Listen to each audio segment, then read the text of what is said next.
Just pressure, guys. He's on the pressure, and I don't even know what I did to him. Look, we did this a couple weeks ago, and I thought we were done with it. But finally, it seems as though it's reaching a little bit of a boiling point. The biggest news in the sports of mixed martial arts. It seems as though Jon Jones does not like being talked about by two of the biggest voices in this game. But we'll never know if this dude don't just fight or quit.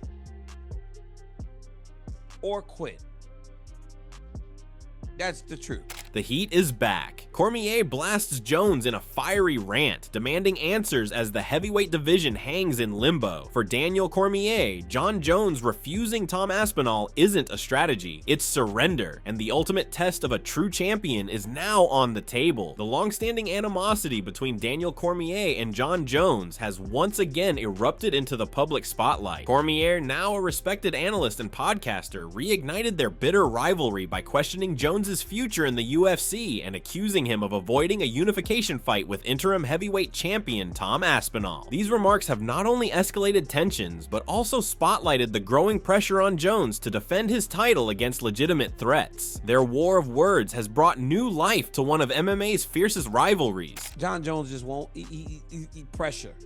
Just pressure, guys. He's on the pressure, and I don't even know what I did to him. Look, we did this a couple weeks ago, and I thought we were done with it.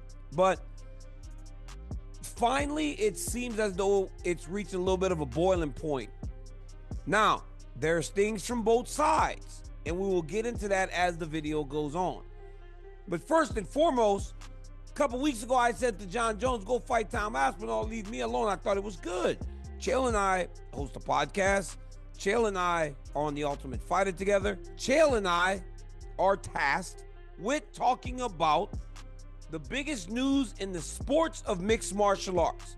It seems as though Jon Jones does not like being talked about by two of the biggest voices in this game. Cormier's jabs weren't limited to Jones's fight record. He asserted that his weekly earnings and professional stature are equal to, if not greater than, Jones's, excluding fight night pay. By publicly staking a claim to comparable star power and value, Cormier has turned their rivalry into a deeper battle for relevance and legacy in the post-fighting phase of their careers. His remarks about only coaching tough opposite Jones for an impeccable offer reinforced his belief that they stand on equal ground. This rivalry now extends beyond the octagon and into business, influence, and status.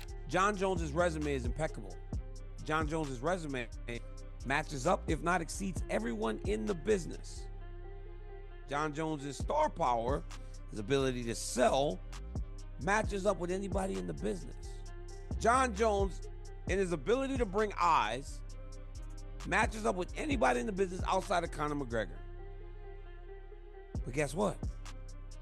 Daniel Cormier's resume matches up with anybody in the business. Daniel Cormier brings eyes like people in the business. Daniel Cormier can do and get just about whatever. And I'm talking like Jon Jones now. He's got me talking in third person.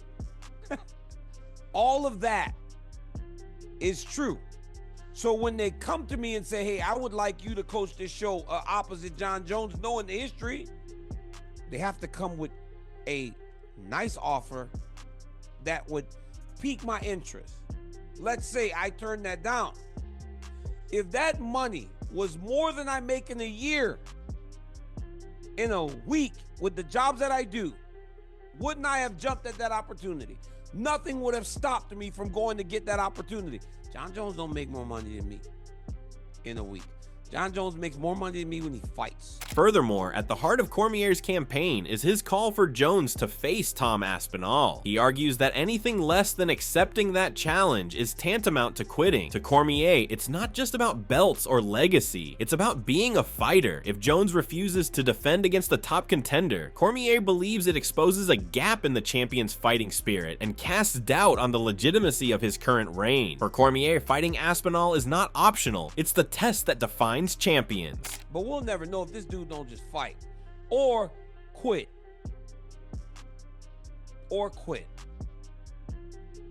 That's the truth. Not everybody gets to retire. John Jones will get to retire from fighting. But if he doesn't fight this guy, then that's just him quitting. There's one real fight for him, and he's not so old and washed up that he can't take it. So that's how I feel about that. Jones, however, sees things differently. He's declined a fight with Aspinall, citing limited personal or career gain. Instead, he's expressed interest in facing Alex Pereira, a matchup he considers more beneficial due to size, age parity, and promotional appeal. For Jones, every fight is a business decision. His focus is legacy optimization, not media narratives. He's more interested in carefully curating his final chapters than responding to public pressure. He does nothing for me. He does nothing for me. If you're a person that wants to see me really challenged, then I get it. 7 years younger, like 35 pounds bigger than me, right? I get it. It's like, wow, this John's so good. We finally found someone way younger and way bigger than him. Let's see how he does against that. I get that narrative. But for me, if you were my manager, if you were on my team, why not fight against Pereira, a guy who's the same age as you, and we walk around the same exact size? Business-wise, it makes more sense. Fight the, I'm gonna call him this, fight the nobody that may be more dangerous, or fight the guy with all the accolades who's incredibly dangerous, but it actually will affect your legacy. But Cormier isn't buying it. He believes Jones's age, now 37, paired with the physical toll of battles against Gustafsson, Reyes, and others, has eroded the once invincible fighter. He critiques Jones's added heavyweight mass as a liability rather than an asset, noting that his performance against Cyril Gane lacked the explosiveness of his prime. This, he argues, makes Aspinall young, fast, and dangerous a nightmare matchup. In Cormier's view, Jones knows this and is choosing to avoid it, like a coward. When we all fought John, you know that the first time I fought John Jones, I was 36 years old. I was 36 years old. Yeah. The first time I fought John Jones. 36 and 38 the second time. He's now what, 37, 38 years old? He was in his mid-20s when he fought all these great legends, but he fought them all when he was in his mid-20s. Now, he'll be on the other side of that coin. Right. This kid's young. Right. He's the older guy. He's been through the wars. It doesn't matter how great you are. When you go through that many battles, it will show. The Gustafsson fight. Him and I just bashed the shit out of each other for 8 rounds. Like, we fought, we punched, we kicked. Reyes fight. The fight with the last guy, Thiago Santos. All those guys that fought him close. That takes its toll. I think that this kid is as dangerous for him as anyone he's ever been in there with, partly because that's not his weight class. If he's at 205, no. I bet if he's weighing 215, he would fight Tom Aspinall better than him weighing 245 pounds. Yeah, I 220 in his 205 frame, right. He could fight Tom Aspinall better than he'd fight him at that 250, because while he didn't last long with Cyril, he didn't look as fast. Meanwhile, Aspinall, for his part, is laser focused on the title, not the opponent. After nearly a year of inactivity, he has openly spoken about the mental and motivational strain. He remains respectful of Jones's stature, but it is clear he wants to fight for the belt, no matter who stands in the opposite corner. That pure pursuit contrasts sharply with the politics surrounding Jones's decisions. Aspinall's message is simple. He just wants to fight, not negotiate narratives. This is the only sport in the world you can have somebody hold your career back. Yep. I've been almost a year inactive with no prospects of anything. Just be ready, yep. And we'll just let you know. Yeah. And then it's kind of difficult, like, mentally to... Oh, yeah. This is the fight against John Jones, like, not... The fight is another thing. Yeah. This is the tricky bit where I really have to stay switched on, stay motivated, and I'm trying my best. I'm trying. It's tough. As you said a minute ago, no one really knows what's going on behind the scenes apart from me. Exactly. You're in office cooking. I train all the time anyway. Just because I've not got a fight doesn't mean I don't train. Like, yeah. I honestly can see John's point of view. I get it. Yep. I get it. It's just about the title for me. Yep. I just want the title. That's it. Yep. Does nothing else really matters. So you're like, let me do my thing. Let me fight. I just want to fight. And I think that's the respectful way to go about it. It's like, you don't care if it's John, and it's no disrespect to John. It's no disrespect to anybody out there. You're just trying to fight. I just want to fight. Still, Aspinall has voiced doubts about whether the Jones fight will ever materialize. He notes Jones's history of long layoffs, 3 years before fighting Gain, and now more than a year avoiding Aspinall. While he respects Jones as a top 3 all-time fighter, Aspinall also hints at the politics behind the scenes, suggesting Dana White may be coddling Jones's ego to maintain his cooperation. He believes the outcome rests solely on the UFC president and Jon Jones's willpower. Is Jon Jones scared to fight you? Yes. Jon is conning the public. The fact that he didn't want to fight Ngannou for 3 years and now he's not wanting to fight me for over a year. Is that fight fucking happening? The UFC are saying that it's going to happen. I think it's down to him and Dana. Dana loves Jon Jones. He's trying to grease up his ego a little bit. I think he's one of the best fighters ever. Definitely top 3. That's debatable when you start putting in about drug tests and stuff like that, I think. Damn. What drug are you talking about specifically? Yeah. In response, Jones hasn't remained silent. Frustrated by constant mentions from Aspinall and analysts, he's made it clear he doesn't need the fight. From his perspective, it's Aspinall who needs him. He's demanded significant compensation and maintained that his life is perfect without him. This negotiating stance further highlights the leverage Jones believes he holds in the heavyweight chessboard. He sees himself as the prize, not the pursuer. He's annoying to me. He's annoying to me. And that's my own personal, he annoys me. I get to you guys, you find it entertaining, but I find him annoying. And I just don't like him. And at the end of the day, if I give him the opportunity to fight me, I want to be so compensated. I want to say it, I want that you money, honestly. And that's just what it is. That's just what it is. Yet Aspinall remains unfazed. He acknowledges Jones's stellar 15-year career, but emphasizes that age and wear have left him vulnerable. He believes his power is simply too much for Jones to withstand over a full 25-minute fight. A single clean shot, he argues, could be the difference, especially against a version of Jones carrying years of accumulated damage. In Aspinall's view, the longer Jones waits, the worse it gets for him. Jon, in my opinion, if you look at his body of work over the last 15 years, he's like as close as you can get to perfection as possible. He's like 37, 38 years old, but not only that, he's got a million miles on the clock. So he's got a lot of damage on the body. He's took a lot of shots to the head. And that's not me saying anything negative about it. That's the reality of it. And I'm sure Jon Jones is aware of that. And he's fighting one of the most concussive punchers in UFC history. And I just think I can exploit it. Like, I think to get out the way of me for 25 minutes at this point in his career without getting hit once, and that's all I need is just one, I think that's going to be very difficult for anybody. Veteran fighter Quinton Rampage Jackson echoed these sentiments, accusing Jones of overthinking legacy and money instead of fighting. He contrasted Jones with the fighters of his era, who fought whoever was in front of them without hesitation. Jackson doubts the Jones versus Aspinall bout will ever happen unless Dana White puts up an absurd payday like $35 million. He sees today's fighters as more brand conscious than battle hardened. About Jon?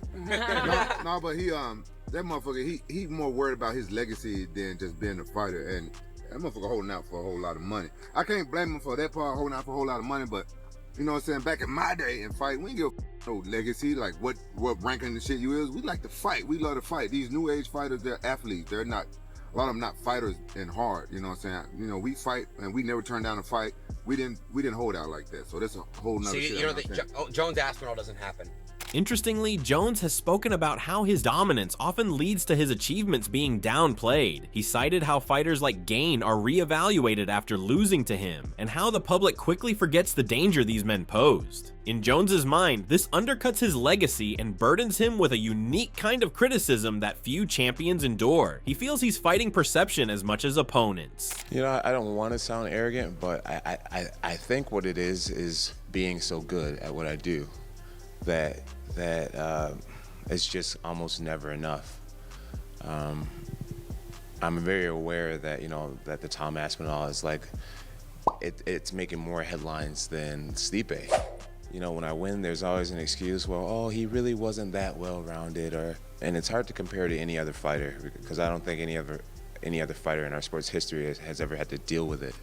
You know, I just beat Cyril Gain, and we can go back in a time machine and hear the way that people talked about Gain. You know, and then as soon as I beat him, he's like, oh well, he wasn't that, or he's this, and like, so it's a very interesting place to be in, and it just is what it is. Moving on, Ariel Helwani hasn't held back either. He's labeled Jones's inactivity as blatant ducking, accusing him of prioritizing personal life over his responsibility as a champion. Helwani argues that Jones is clogging up the heavyweight division and should vacate the title if he has no plans to fight, so that true contenders like Aspinall can move forward. To Helwani, the sport can't wait for one man's comfort. It's not about you, John. It's not about you. It's not about your life. It's not about your story. If you want to enjoy your life, if you want to be a part of a reality show, if you want to take that money and delay things and hold someone else's dreams back from becoming a reality, that is ducking. That is ducking, because there is a time-honored tradition in this business, in the sport, in combat sports, in fight sports, in sports period, that the whole thing has to move along. It's not about your story. Your story is great and you're living your best life, great. Get rid of that belt. If you want to do that, great. No one will begrudge you. Everyone thinks you've done enough. You've earned enough. You've proven enough. Now allow someone else to have that same story. Allow someone else to write that same story. You are holding him back. You are holding back not only Tom Aspinall, but the rest of the division. So yes, you're missing the point. This isn't about you. It's about the belt. How many more times does Tom have to say he would love to fight him? He would love to be he would love to have the opportunity to be that guy. He would love it. Who wouldn't? But he just wants that belt. He wants whatever that belt signifies, whatever it symbolizes, and what it brings.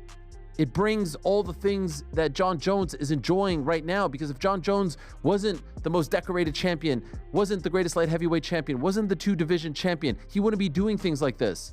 He wouldn't get opportunities like this. He wouldn't get the opportunity to live his best life. Helwani went even further, claiming that Jones built his legacy by defeating legendary names in their twilight years. Now, when it's time to give someone like Aspinall that same chance, Jones is blocking the path. To Helwani, this is selfish and disruptive to the sport's natural cycle. He urged the UFC to intervene and restore competitive order. He sees it as a moral obligation for the promotion. And so when the legends fought you, and I'm not even talking about when you were champ or tried to become champ. I'm talking about the dudes that fought you on the way up. I'm talking about the Stephan Bonners. I'm talking about the Brandon Veras. I'm talking about the Vladimir Matyushenkos. I'm talking about those guys who gave you the opportunity. And then, of course, the Ryan Baders. And then, of course, the Shoguns. And then the Rampages and the Vitors and the Rashads, who helped solidify your legacy, who helped put you in the position that you are in now to enjoy this, to reap the rewards of that great resume and legacy that you have built for yourself. That's how this whole thing works. So yeah, it is ducking at this point. You are ducking. You're ducking the opportunity. You're taking that opportunity away from someone else. You are robbing someone else of the same opportunity and the same dream that you have already realized and lived. That is selfish. That's not how the game works. Chael Sonnen, never shy about stirring the pot, offered a strategic analysis of Jones's legacy. He speculated that even if Jones retired now, many would still label him a coward for dodging Aspinall. Sonnen added a hypothetical twist. If Aspinall destroys Gain, whom Jones already beat easily, it could complicate Jones's reputation even further. The comparison would haunt any debate about greatness. Because the fighters won't quit talking about legacy. So, let me just give you an example. If Jon Jones walked away right now, could he? In terms of legacy, all the great thing he's done, the youngest champion, a couple of divisions, all the great things that Jon has done, could he walk away right now and be just as intact? Does he need Tom Aspinall? What is it that would be added to Jon's mountaintop if he beat Tom Aspinall? And that's a big fight, and it's a fun fight for right now. But time would only tell, and it would tell a very different tale. I mean, for example, if Jon walks away, in the short term, he's walking, he's a chicken, he's yellow, he was going to lose anyway, that is inevitably going to happen. But if Tom's very first opponent is Ciryl Gane, Jon went through Ciryl like a hot knife through butter. We have never seen the heavyweight title contested with less competition. So let's say that Aspinall drew into Surreal, and Aspinall went right through Surreal. Furthermore, Sonnen followed up with a more nuanced take, suggesting that if Aspinall and Gain go to war in a closely contested match, it could benefit Jones. It would elevate the perception of Gainey's skills and, by extension, reinforce the value of Jones's dominant win over him. Either way, Sonnen implies the public's memory is malleable, and Jones's next move could tip the scales. Inaction, however, would seal the wrong kind of legacy. Just for example, then all of a sudden the talk of John, what he could have done and should have done, is going to be open for fair play. But meanwhile, the people that were calling John, he got a yellow stripe and he's a coward. If Surreal and Tom was to go out and really battle, regardless of outcome, but really put on a close back and forth, that is where you would be forced, even if you were one of the yellow bella he's a coward crowd. Adding to the mystery, Dana White has claimed that Jon Jones already agreed to fight Aspinall. Yet despite White's insistence, no contract has been signed. This has only deepened the frustration surrounding the situation, especially for Aspinall, who remains in limbo while holding the interim belt with no clear path forward. Fans too are growing restless for resolution. Yeah, I mean, I've been saying it since the beginning, and Jon Jones agreed to do the fight. So Jon Jones was offered the deal and accepted the deal. Yeah, just to clarify there, you said Jon has agreed to the fight with Tom. To clarify, you said that Jon agreed to fight Tom, yes? Jon agreed to fight Tom? Is that what you just said there? Before, like on the last answer, you said... Jon agreed to fight Tom, yes. So he hasn't signed a contract. Right. Yeah. I mean, you guys have heard me for the last however long. I said, I guarantee you this fight's going to happen. This fight's going to happen. Fight's going to happen. You guys told me the crazy shit that was going on Instagram and all these other places. Finally, MMA analyst Nick Pete compared Jones to an aging Cristiano Ronaldo, still elite, but selectively managing when and where to perform. He argued that while Francis Ngannou was once the biggest threat to Jones, his PFL status makes him irrelevant to the UFC now. Pete suspects that Jones's invoking Ngannou's name is just a smokescreen to dodge Aspinall, whom Pete considers the real threat to Jones's throne. In Pete's eyes, the storm is already at Jones's doorstep. To use a football analogy, Jon Jones is a bit like Cristiano Ronaldo in fucking playing for Portugal, isn't he? 40 years of age, looks shot to bits, playing in Saudi Arabia, massively coming down the mountain, but put him in a big tournament, stick him up front as your number 9. He might he's turn going to up. fucking score your goals. He's going to score the goal and he's going to march off with the trophy. That's what he does. And Jon Jones is absolutely capable of doing that. He is undoubtedly the biggest threat to Tom Aspinall's run and Tom Aspinall's championship status in the sport today. The only other person I would go, that's a serious fight, would probably be Francis Ngannou. But Francis Ngannou doesn't in the UFC anymore, and he's suffering himself from massive lack of inactivity, which we've seen with Francis. When he's busy, when he's fighting a lot, he's consistent and his level rises. Right now over in PFL, he's dead because there's nothing there. There's nobody in the PFL for Francis Ngannou to fight. That's why last week when Jon Jones mentioned the name Francis Ngannou, because he just seems determined to do anything except fight Tom Aspinall, at least that's his public persona. Jon Jones stands at a crossroads: fight Tom Aspinall and silence the critics, or continue down a path that many view as avoidance. With his legacy on the line, every delay invites doubt and fuels public pressure. Daniel Cormier, Ariel Helwani, and others have made it clear the division deserves clarity. Aspinall is ready, the fans are waiting, and the UFC has made the offer. Now, the ball is in Jones's court and time is running out. Share your thoughts in the comments section, and make sure to subscribe and like if you enjoyed the video.